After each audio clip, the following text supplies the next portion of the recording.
Écoute-moi très attentivement.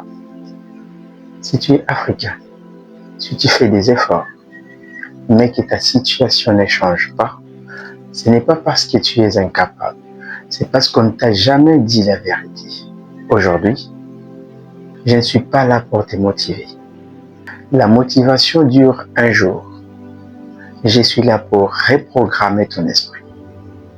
Ce que tu vas entendre peut te déranger,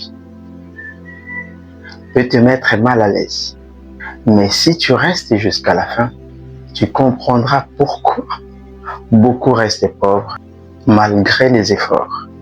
Et surtout, comment sortir de ces cycles. Ici, ce n'est pas une chaîne de distraction. Ici, on réveille. Bienvenue sur Africain éveillé. Le vrai problème de l'Africain n'est pas le manque de travail. Regarde autour de toi. Les vendeurs qui se lèvent 5 heures du matin, les conducteurs travaillent toute la journée, les ouvriers se fatiguent sous le soleil.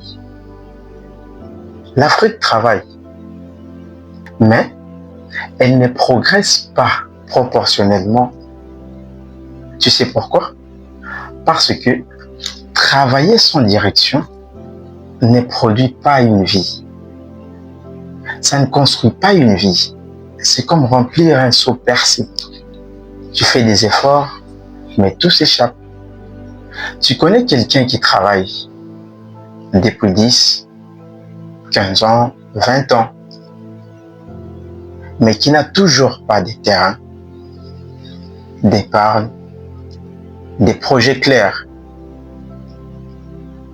Pas parce qu'il est paresseux, mais parce qu'il réagit à la vie au lieu de diriger.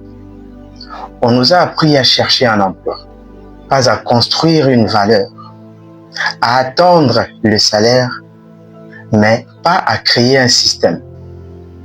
Voilà le piège. Parlons argent. Beaucoup disent, si j'avais plus d'argent, ma vie changerait. Mais moi, je te dis que c'est faux. L'argent n'amplifie que ce que tu es déjà. Si ton esprit est désordonné, plus d'argent est égal à plus de chaos. Tu as déjà vu quelqu'un recevoir une somme importante. Indemnité, héritage, contrat. Et 6 mois plus tard, il est revenu au même point. Tu sais pourquoi? Parce que l'esprit n'avait pas changé. L'argent respecte l'ordre. L'ordre est dans les dépenses, l'ordre est dans les priorités, l'ordre est dans la vision. Tant que tu dépenses pour impressionner, au lieu de construire, l'argent t'effouille. Ce n'est pas le salaire qui libère un Africain. C'est la discipline financière. La motivation te pousse aujourd'hui. Mais demain, elle disparaît. Mais quant à la discipline, elle ne dépend pas de l'humeur. Regarde ta journée. Combien d'heures sur le téléphone? Combien d'heures pour apprendre? Pour réfléchir? Pour construire? Le téléphone n'est pas mauvais en soi. Mais mal utilisé, il vole ta vie, minute par minute. Ce que tu fais quand personne ne te regarde construit ton futur. La discipline est silencieuse.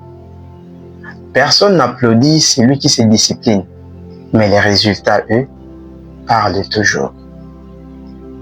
L'Afrique n'est pas pauvre.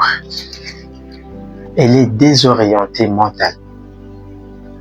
Copier sans comprendre, consommer sans produire, attendre sans construire. Voilà la vraie colonisation. Beaucoup veulent le style de vie vus sur Internet sans comprendre le système derrière. Résultat, frustration, comparaison, puis découragement. Être africain éveillé n'est pas rejeter le monde. C'est comprendre, adapter, construire pour son contexte. Si tu as regardé cette vidéo jusqu'ici, ce n'est pas par hasard. Tu fais partie de ceux qui sentent que quelque chose doit changer. Le changement ne commence pas dans la rue. Il commence dans l'esprit. Si tu veux penser autrement, te discipliner, construire une vie solide, alors reste. Abonne-toi à Africain éveillé. Ici, on ne promet pas la facilité. On construit des esprits forts. Africain éveillé.